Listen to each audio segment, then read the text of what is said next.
Bismillahirrahmanirrahim. Assalamualaikum warahmatullahi wabarakatuh. Alhamdulillah wassalatu ala nabil ummiyu amma ba'du. Alhamdulillah hari ini kita masih bisa mengikuti kegiatan pembelajaran jarak jauh. Semoga kita semua selalu dalam keadaan sehat, selalu dalam lindungan Allah Subhanahu wa taala, dan tetap semangat menjalankan pembelajaran jarak jauh.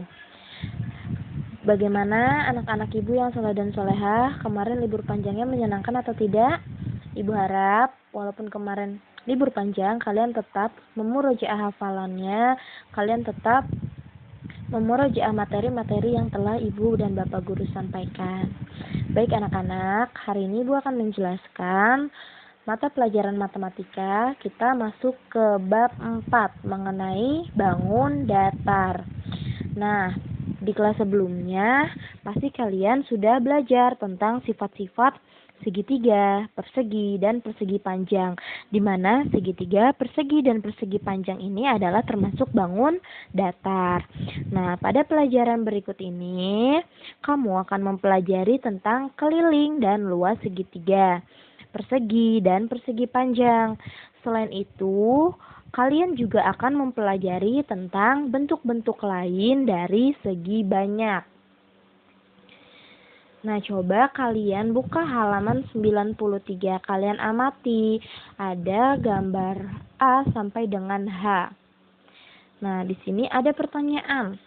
Sudah kalian amati? Manakah yang disebut kurva terbuka? Manakah yang disebut kurva tertutup sederhana? Dan manakah yang disebut kurva tertutup tidak sederhana? Coba kalian perhatikan pernyataan di bawah tabel. Di sini ada: diketahui sebagai berikut bahwa garis pada gambar A, B, dan E ujung-ujungnya tidak bertemu atau tidak menutup, sehingga gambar A, B, dan E disebut kurva terbuka. Sudah dicari yang mana A, B, dan E? Nah, gambar A, B, dan E disebut kurva terbuka. Selanjutnya pada gambar D, F, dan H ujung-ujungnya bertemu atau menutup. Coba kalian cari gambar D, F, dan H. Kalian perhatikan, semua ujung-ujungnya bertemu dan menutup. Gambar D, F, dan H disebut kurva tertutup sederhana. Selanjutnya, garis pada gambar C dan G berpotongan. Coba kalian cari gambar C dan G. Nah, garis pada gambar C dan G ini berpotongan, sehingga gambar C dan G disebut kurva tertutup tidak sederhana. Nah, selanjutnya di sini kalian pasti sudah tahu bahwa segitiga dan segi empat termasuk segi banyak. Segitiga memiliki 3 sisi, sedangkan segi empat memiliki 4 sisi. Nah, adakah segi banyak lain yang memiliki lebih banyak sisi? Nah, coba kalian perhatikan tabel di halaman 96 dan 97. Di sini kalian bisa mengetahui macam-macam segi banyak. Nah, ada banyak sisi 3, banyak sisi 4, banyak sisi 5, banyak sisi 6, banyak sisi 7, kemudian banyak sisi 8, 9, dan 10. Kita mulai dulu dari banyak sisi 3. Banyak sisi 3 disebut segi 3. Di sini ada contohnya. Ada segitiga sama kaki dan segitiga siku. Kemudian segi 4. Ada contohnya ya.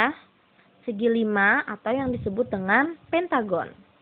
Segi 6 atau yang disebut dengan heksagon. Kita bisa lihat contohnya. Segi 7 atau yang disebut dengan heptagon. Segi 8 atau yang disebut dengan oktagon. Segi 9 atau yang disebut dengan nonagon. Dan segi 10 atau yang disebut dengan dekagon. Di sini kalian bisa lihat contoh segitiga sampai dengan segi 10. Nah, Berdasarkan sifat-sifat sisi dan sudut-sudutnya, segi banyak dibagi menjadi dua, yaitu segi banyak beraturan dan segi banyak tidak beraturan. Segi banyak beraturan adalah segi banyak yang sisi-sisinya sama panjang, serta sudut-sudutnya sama besar. Diingat ya, segi banyak beraturan adalah segi banyak yang sisi-sisinya, jadi semua sisinya itu sama panjang, serta sudut-sudutnya, semua sudutnya itu sama besar. Contohnya pentagon, heksagon, dan heptagon. Sedangkan segi banyak tidak beraturan adalah segi banyak yang sisi-sisinya tidak sama panjang, serta sudut-sudutnya tidak sama besar. Di sini ada contohnya pentagon, heksagon, dan heptagon, tapi berbeda bentuk dari yang atas ya. Di sini yang pentagonnya dia memiliki 5 sisi, namun semua sisinya tidak sama besar dan semua sudutnya tidak sama besar. Maka dari itu disebut dengan segi banyak tidak beraturan. Begitu juga dengan heksagon yang ada di segi banyak tidak beraturan. Sisinya sama, 1, 2, 3, 4, 5, 6. Ada 6 sisi seluruhnya, sama kayak heksagon yang di atas. Namun, heksagon yang di bawah ini, sisi-sisinya tidak sama besar, serta sudutnya, ini sudutnya sama ya, namun hanya sisi-sisinya saja yang tidak sama besar. Itu juga termasuk segi banyak tidak beraturan.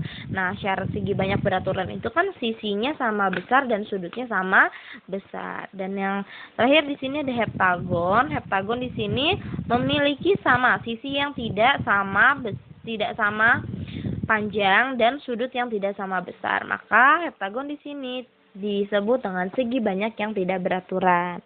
Baik anak-anak, sekian yang dapat Ibu sampaikan. Kurang lebihnya Ibu mohon maaf. Jangan lupa untuk selalu memurojaah hafalannya, memurojaah materi-materi yang telah disampaikan Ibu Bapak Guru.